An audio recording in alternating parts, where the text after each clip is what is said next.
All right, it looks like we are on. Welcome, my friends. Welcome to Perfect Practice. Today with me, I have Jessica Kolahi. She is a physician assistant and she is a root cause detective. Her goal is to help her clients get to the bottom of what's going on and educate them and empower them through self-awareness so that they can recover their health. She's also an acupuncturist, a herbalist, and a professor. So teaching is a big part of what she does, and she's really passionate about it. And she's incorporated that into her practice so that she can help people, find their deepest healing. And so I'm so excited to be sharing her story with you today. I hope it inspires you if you're a practitioner to really find your calling and find your passion.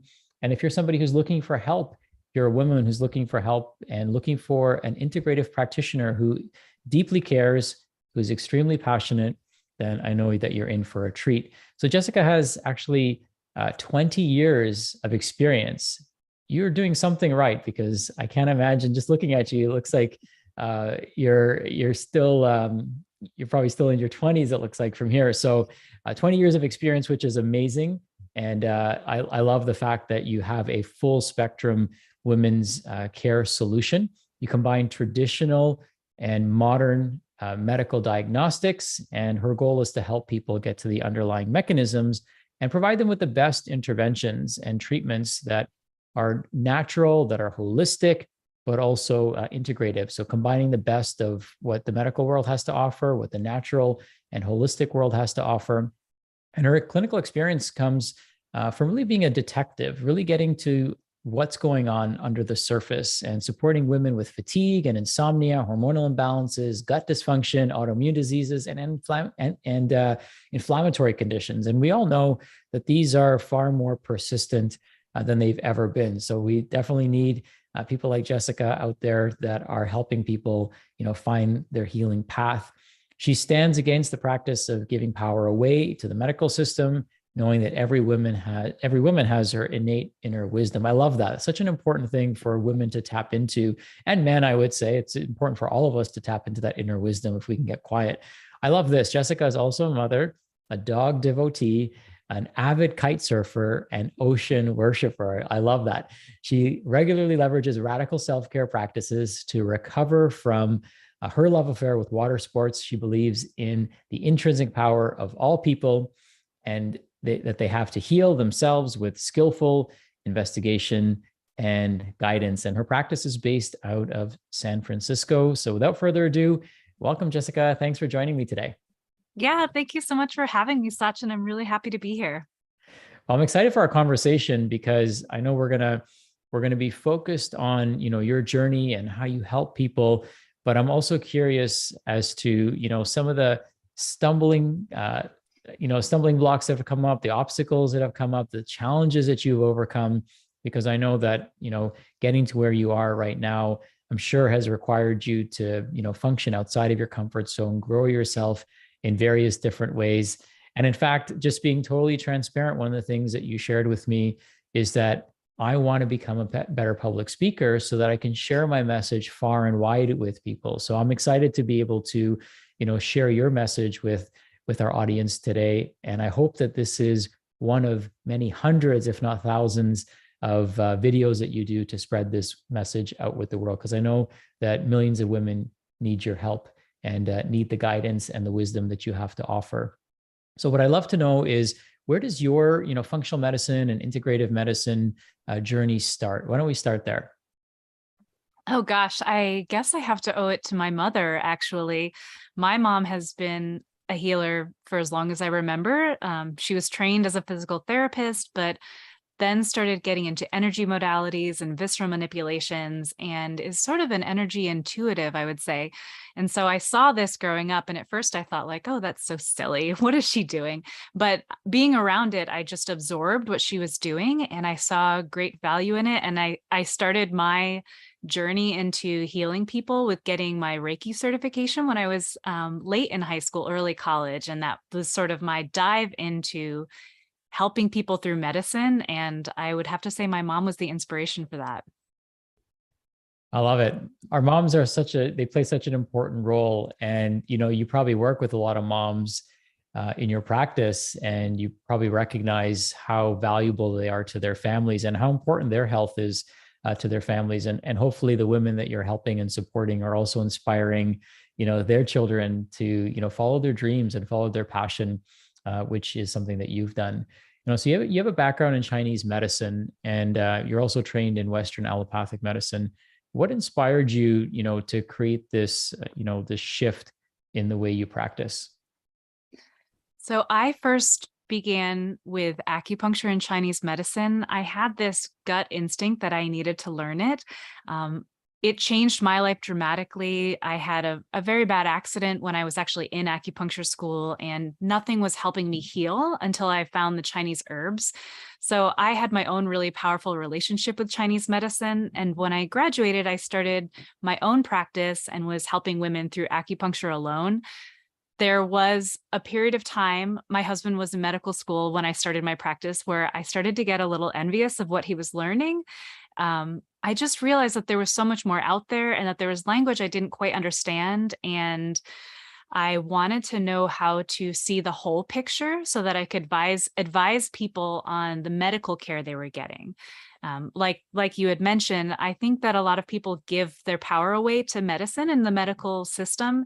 And that's not where true healing comes from, but not really understanding the medical system very well as a whole. I felt like it was in my journey, in my next step, to be able to have that information to share it with others.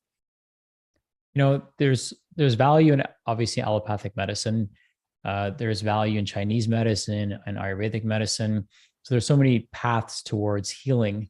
I'd love for you to maybe compare and contrast philosophically the difference between Chinese medicine and allopathic medicine, and perhaps share with us how you incorporate both of these, perhaps through a case study or an example that you can share with us. So I think that when I went to PA school, physician assistant training school, my thought was that I would exit as an undercover Chinese medicine practitioner that now had the inside scoop.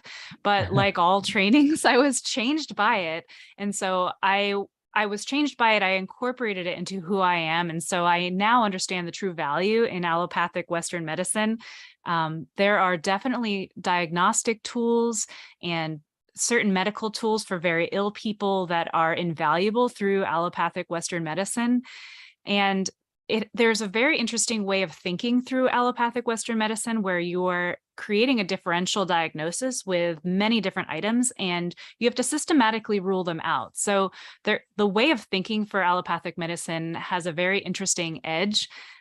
I, originally coming from Chinese medicine, really love the fact that Chinese medicine, and I don't practice Ayurveda, but I've heard it's very similar, that you're looking for patterns. So how do you rule something in? How do you find the connections between everything that's going on in a person, in their body, and their symptoms, and their lifestyle, in their history? And so you're trying to bring the picture together, while in Western medicine, you're trying to rule things out. So when you bring them together, you get this very interesting way of looking at a person where you see their whole pattern, but you're also systematically ruling out specific underlying causes. So I find that actually the underlying fundamental way of thinking for both of them I've brought that together in a way that really serves my patients. I love that. So can you describe to us how you integrate that? Like if a woman's, if a female patient is coming to you, how would their experience be different? Like what would that look like for them? So this is actually, you had commented on how I've had different iterations of my practice. So my current practice is actually fairly new. I've done just an acupuncture practice, then I was trained in Western medicine, and now I'm in the beginning of bringing it all together. So as a provider, I have years of experience, but bringing it together is also something very new to me. So I've been learning along the way, and I've actually found functional medicine to be the key in bringing things together, because functional medicine agrees with a lot of the finding of patterns and the real holistic way of viewing people. But you also now have access to these foundational labs that are looking at a whole host of conditions that we don't necessarily look at in traditional labs.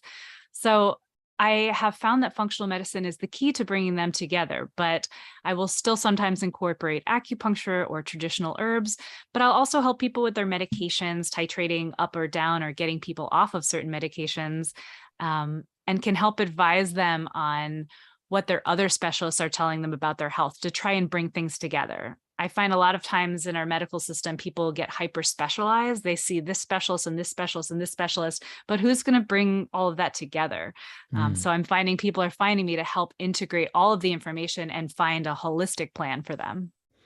I love that. What's something you often hear your clients saying to you after they go through this process with you? I am finding that they are grateful that they have an understanding of how their body works now. A lot of times, if you have a skin condition, for example, you go to a dermatologist and you end up with a cream and a diagnosis. And then maybe you go to a gastroenterologist and you're told that you have IBS and you're given a medication. But if you go to a functional medicine provider, we will find the connection between them to help you Mm. heal your skin through your gut, for example. So I love working with people and helping them understand how their systems are connected. And I think that is the most empowering thing for my patients and what they really enjoy getting out of working together. Yeah, and not to take anything away from dermatology, because there's obviously specific skin conditions that if you've got burns or like melanomas, and there's a whole list of things.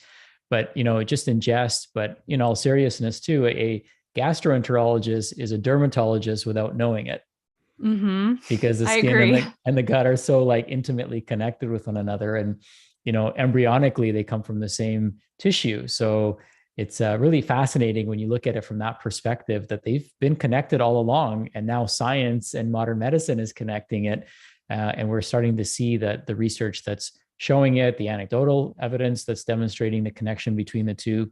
And a lot of people, because of their conditioning or their preconceived notions about medicine and their symptoms, we've got to educate them, right, about how to connect the two. And when you look at and you tell them that, hey, your skin condition might be coming from, what you're eating or from your gut microbiome, that can be a bit of a stretch for people, especially if they're not conditioned to think that way. So how does your teaching background and your love for education, how does that help you in your practice, in terms of helping your clients bridge the gap between those two things? I love to simplify things as much as possible. A lot of health problems come down to inflammation. So Mm. if we have an inflammation in the body caused by something going wrong in the microbiome or from foods that we're eating, that inflammation is not just housed in the gut, it is housed in the whole body. And so it will affect many systems. So I love to geek out on how all the systems are working together. I work a lot with hormones too. So talking about how all of the hormones regulate each other in addition to what's going on with the gut and what's going on with the inflammatory condition in the body. So trying to find the simplest pattern between them, just like in Chinese medicine, to help people understand why we're looking down this path and why we're making these very specific changes. The body's obviously much more complex, but I think as much as we can possibly simplify our understanding of what's going on, we can find motivation to get down and do the hard work to make the changes necessary for healing. So I think in finding ways to tie the systems together in as simple way as possible. Yeah, I'm sure you use a lot of metaphors, to get your point across. Is there a favorite metaphor that you have that perhaps if somebody's listening to this as a prospective client of yours or even as a practitioner might be helpful, to bridge, that gap? Oh gosh. So I think I used a lot more metaphors when I was talking about Chinese medicine with my patients, because Chinese medicine is this whole different way of thinking that a lot of time people didn't come to me because they wanted Chinese medicine. They came to me because nothing else had worked. Mm. And it was hard to wrap their mind around what I was doing in general. So I relied a lot on metaphors to work that out. There's a common condition where people really overwork themselves and they get super inflamed and agitated.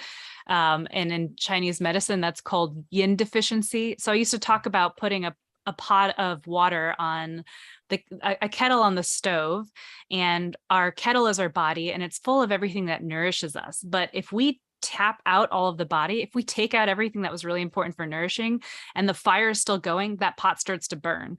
So Mm. I would try to find metaphors like that. That was one of my favorite, that we need to keep putting things into the body to nourish it, so we don't get tapped dry.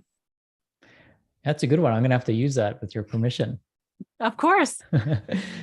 You mentioned hormones a little bit earlier, so I'd love for you to shed some light on, you work with a lot of women who have hormone imbalances. So, what does ideal hormone balance perhaps look and feel like for somebody, and how can somebody know when they're out of balance?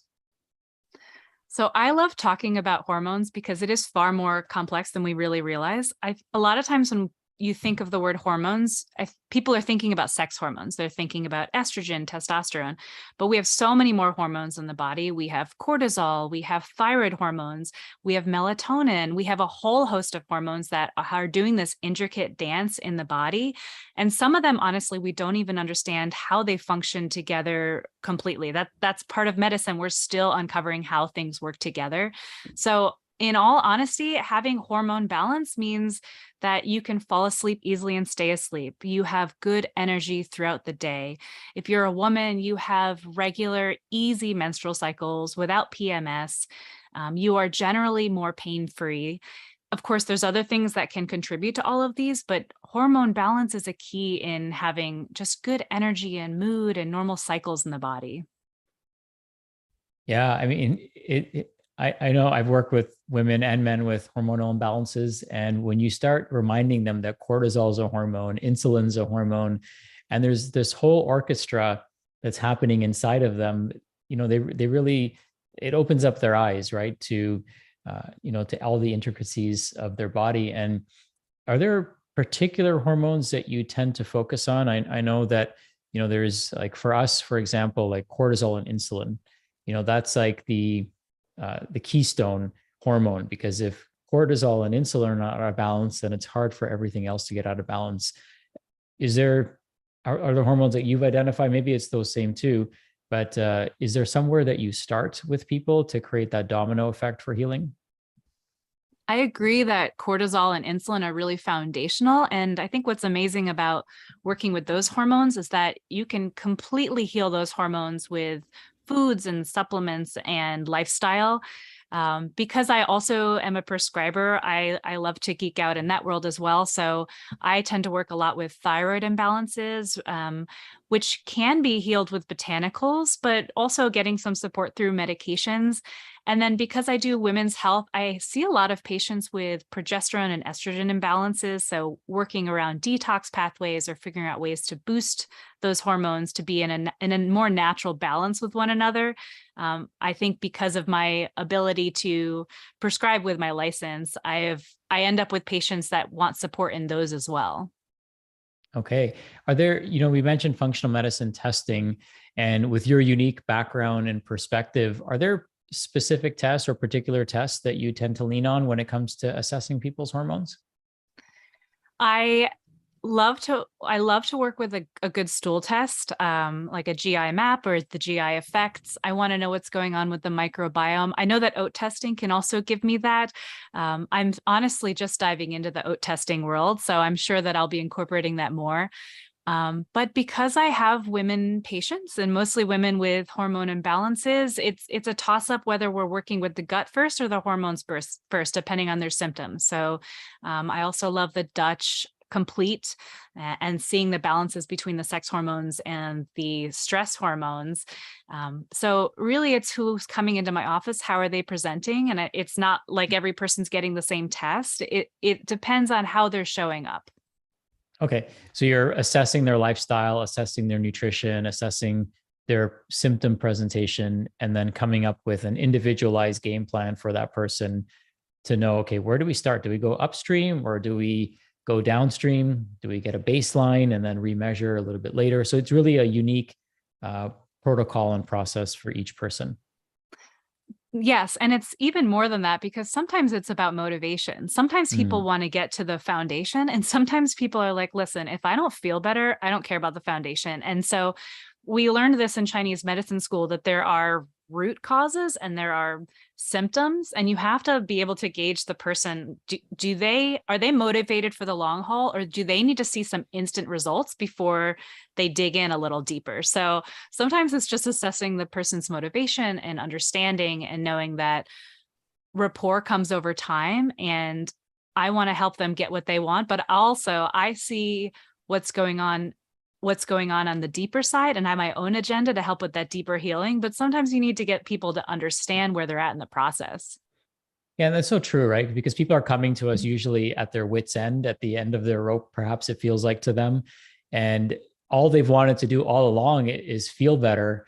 And sometimes the last thing they want to hear is, "Hey, we're going to get to the root of this." And they're like, "Okay, yes, but I need to feel better so I can show up for my family. I can get this project done, or I can't get out of bed. I need to do something about that so that I could even show up for these appointments." Right. I think there's definitely value in that for clinicians to take away, and also important for clients who are watching this, or prospective clients who are watching this, to know that it's finding that balance, right? And of course, depending on how acute somebody's issues are, we want to get rid of the acute stuff first, get them feeling a bit better or a lot better, building that trust, and then working with them for the long haul and really addressing the foundational things as the patient's schedule and mindset and things like that permit. Am I understanding that correctly? Totally. Yes. You put it in perfect words. Awesome. So I know that a couple of things that you're working on right now is you're launching a group program to support moms, and also eventually those who are nearing menopause and releasing inflammatory weight. I know you've got a great protocol for that. What inspired you to do group programs and add that into your kind of one-on-one practice? Well, I found that I was saying the same thing to people day in and day out. And yes, there's a great place in this world for functional medicine testing, but a lot of times if people shifted their diet, if they shifted their lifestyle, if they made these tiny incremental um, simple but not necessarily easy steps, changes to their diet and lifestyle, they could completely heal their bodies. And so I was recommending similar diets to people. I was recommending that everyone go to bed at a certain hour. I was recommending that people shift the way that they talk to themselves. And there are some people in this world that really love that one-on-one relationship with their provider, but there are also many people that feel they get more support in community and they Mhm. can learn a lot from one another, and it's hard doing a journey alone. So I wanted to make what I was telling my patients more accessible, more cost effective, and also more collaborative. So it's also no secret that I've been learning a lot of these protocols through you and your amazing group, and they really resonated with me and helped me. And I felt like I just couldn't keep it to myself, quite honestly. I love that. I love that you're taking this and running with it and supporting your community. I learned an interesting fact yesterday, which I kind of knew, but I didn't know the numbers. And that is that if you can find an inspiring community that holds you accountable and loves you and holds space for you, it adds about 8 years to your life. And I don't think anything that I'm aware of adds 8 years to your life, uh, and something that's so pleasant and joyful, right? So finding the right people, and finding people who may have similar challenges as you, people that inspire you, uplift you, and compel you to show up is medicine in and of itself. And that's something that's missing in our modern medical system, and even perhaps even in the functional medicine world, because everything seems so unique and hyper individualized. And while that's important in some instances, many people are not even doing the most basic things that they should be doing, and they need that foundational information. But it needs to be fun, and they need to not feel so alone. The last couple of years, many people have experienced what it feels like to be alone and isolated, and that has shaved years off people's lives. I mean, some people commit suicide because they feel so alone, right? And they feel they don't feel understood or heard. So being in a community of people has so many benefits, because now people don't feel like they're the only ones struggling or suffering. And it gives them a voice in the community as well. And sometimes people, as part of the community, may just want to listen in and absorb the information. So it's great that you have both a one-on-one process, and now you're developing this group process, because you're taking things that you've proven that work timelessly over and over again, and now you're making your systems and the way you deliver that so much more efficient. So I'm proud of you for that, because I know that there's so many people that need your help, and it's great that they have different ways to work with you. And there's obviously people with different budgets as well. So it's fantastic that no matter where people are on the spectrum, they can afford your services and have access to your amazing wisdom. Thank you. And I have to say that another motivation for me was the fact that I have more recently become a mom. I have a 15-month-old, and there's something so lonely about becoming a new mom. You're isolated, your entire body, mind, spirit, everything feels like it's completely shifted. And it's just a very lonely place. So my first group program is going to be for moms, and not necessarily new moms, because that's not the time to necessarily jump into huge other shifts in your body. But I just thought having a sacred, safe container where people that are also a little lonely and want some support and community can lean on each other and feel that love that we all want. And I think that creating that container can help motivate people and give them that love as well. That's beautiful. So what are some teasers if you were to share with us, like what are some of the things that you teach in your programs with your clients? So the food is foundation. I think that we have learned as a society certain ways of eating that don't promote longevity and good hormone balance and normal metabolism. So certainly an understanding about food and also why we are making certain choices about food. But I am lucky that I'm going to be actually running my program with my mom, who has now continued her training to become a women's transformational coach. So along the way, we will be focusing on mindset and emotional mastery, because true lasting change requires us to dig into our core values, what is most important to us, who is it that we want to become, and then what are the steps to that person. So digging into just the understanding of who we are at our foundation is what allows all other change to happen. If I tell you to change your diet and leave it at that, like nobody's going to change their diet. Nobody cares. But if you understand that you are creating this new person, it's not just this person that eats boring food. Of course the food isn't boring, but maybe it feels that way at first. But you're this new person that makes these food choices that allow you to go and spend even more time with your family and have more energy and feel inspired and just have the strength and fitness to keep up with your children and to travel. So I think diving into who we are as holistic people is what allows for these major shifts to happen.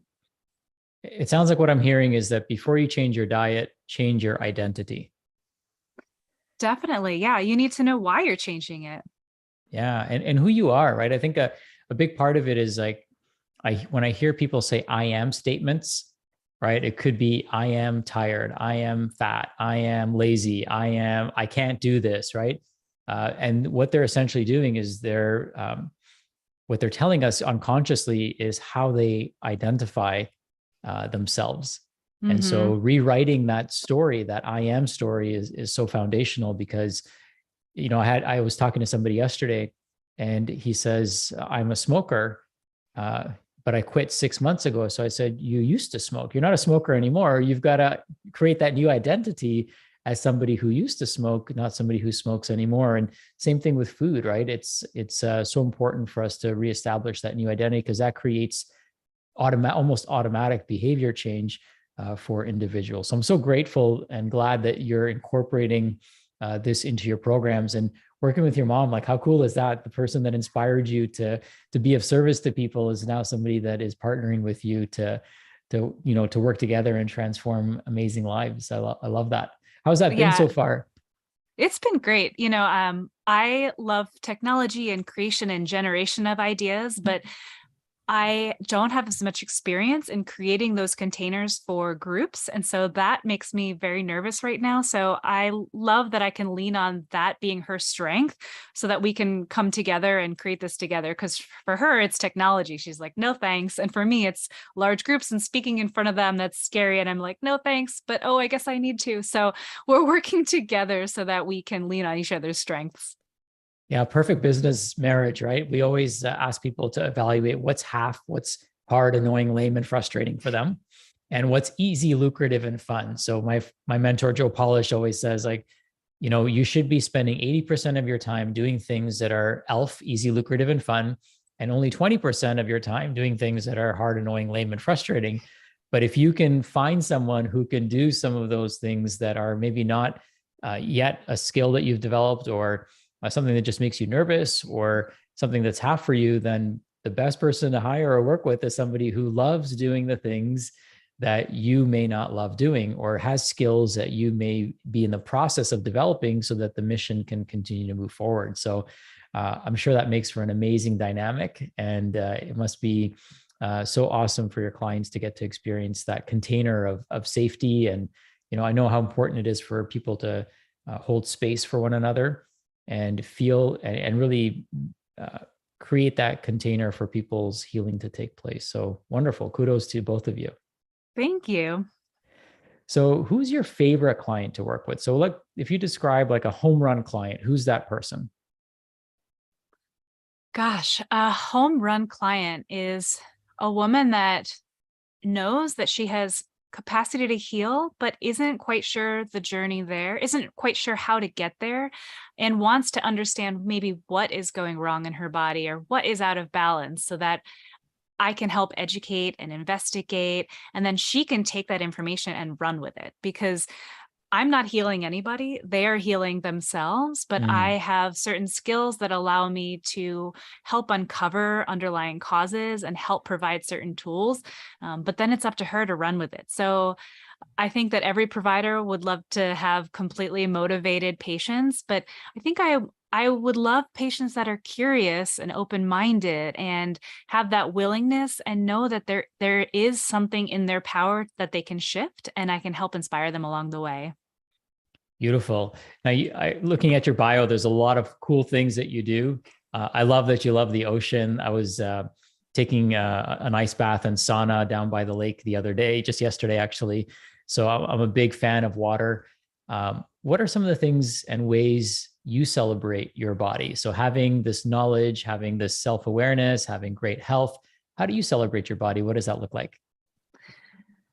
For me, I love to move my body in a joyful way. And for the last 10, 15, 13 years, that's been kiteboarding. So getting out on the water, being in the sunshine, there's something really meditative about just having wind power you and Mm, being able to move your body and feel the strength of that. And it is like a meditation. So I love to have that as my alone time. And then I would say everyone needs a little bit more oxytocin and parasympathetic nerve support. So cuddling with my daughter and my family on the couch at night and just leaning into those moments of connection and really soaking it up. So there's the yin and the yang, you'd say right there.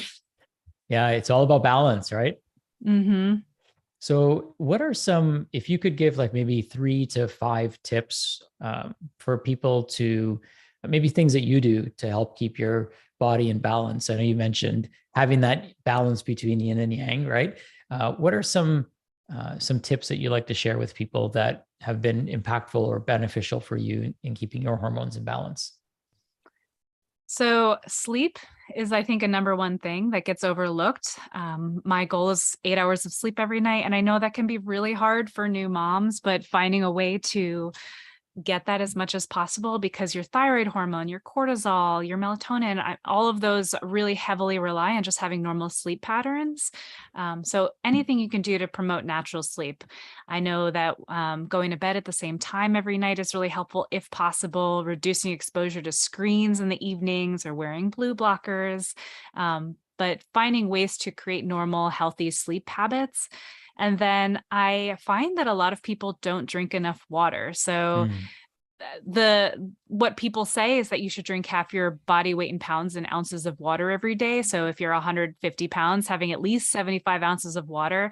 And I think when I lay things out in simple terms like that for people, they're surprised. They're like, oh, I drink plenty of water. I have 4 or 5 glasses of water in the day. But water is important for all cellular functions, and it's important for detoxification. It's important for metabolism. It's not just something we put in when we feel a little dry. Every single cellular process relies on water to function normally. So it's so easy to just add a couple more glasses of water every day.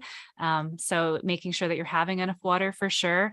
And then I would say staying away from processed foods as much as possible. So, mm, I mean, I think everyone says that, but even before you get into the habit of being more strict and understanding of your diet, I would say pick up every single box of something you're eating. And if it has a label on it, don't just read the nutrition facts, but read the ingredients. I think it takes a while to really know what healthy foods are. And even if you don't know and you're starting from scratch, reading the labels and having a clear understanding of what you're putting in your body, even if you don't know what all the words mean. If you know the more words, the more processed in general, but just getting into the habit of reading what you put in your body, because everything you put in your body is creating new cells and it's creating a pathway to greater health or not so great health. And I think just adding that one little habit of reading everything so that you are aware. Yeah, and I think it's important for people to also understand that there's chemical processing of food and there's mechanical processing of food. And, simple things like, eating foods that are not mechanically processed, engaging our jaw, chewing it more, right? Those are things that are also important for us because it helps our digestion, it helps, cellular function. And, of course, we want to avoid things that are chemically processed because yeah, that might make the food taste good because it's artificially spiked with flavors. And of course, there's chemicals that are required to do that.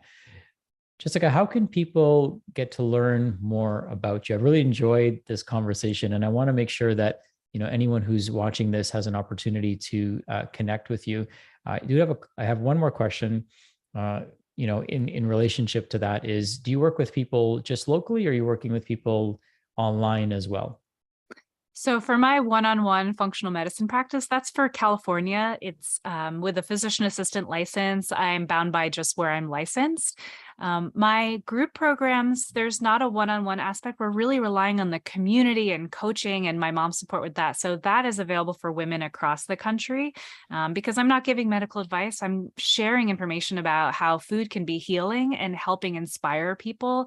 I don't want to undermine that by saying that's not important. You can have dramatic shifts, and you probably would never even need a one-on-one functional medicine provider if you really went through these programs. So I would say both, depending on what sort of level of support you need. Awesome. So where's the best place for people to learn more about you? How can they get a hold of you? How can they connect with you? So like you've said, I'm a little afraid of public speaking, so I kind of stayed out of the public eye for a while, but I'm starting to understand the value of the social media presence. So I am on Facebook. I think it's Jessica.Kolahi. I'm on Instagram, J.A. Kolahi. And through my website, my one-on-one functional medicine website is Integrative Women's Health SF for San Francisco.com. And my group program is at reclaimforwomen.com. Awesome. We'll be sure to share those links in the show notes so people can connect with you. Jessica, the floor is yours. What's a message you have for women that are listening right now? I was looking up some quotations before this, and I wish that I had this was it. I was thinking about why I'd wanted to do group programs and what is so important about creating community and leaning on your tribe. And I love the quotation, if you want to go fast, go alone. If you want to go far, go together. I've typically been going at it alone, and now I'm leaning on my mom and I'm to go far, and I'm creating programs so that women can go far as well, because we really weren't meant to do this alone. So beautiful. We thrive in community. We thrive when we surround ourselves with people who are on a similar journey and path. And yes, you're absolutely right. I love that African proverb, right? If you want to go fast, go alone. But if you want to go far, go together. And it's so powerful. And, as somebody who runs group programs myself, who coaches practitioners in a group setting, I can attest to the power of community. And so it's such a great honor to interview you today, shed some more light on the wonderful work that you're doing. And I am thrilled to see what this, next few weeks and months and years have in store for your in-person community, but also your online communities, and really all the best to you and your mom. And I'm so grateful to be able to work with you in a capacity that helps you serve more people. So thank you for being such a great mentor to your community, and also thank you for being so teachable as a student and as a mentee of ours as well. Thank you so much, and lots of love to you. And thank you for everyone who tuned in today. Be sure to check out the show notes, connect with Jessica, learn more about the work that she's doing. If you're in need, she's there to help. If you know someone who needs the help and support, then she's also there to help as well. Have an amazing, amazing rest of your day. Thank you so much once again. Lots of love. We will talk.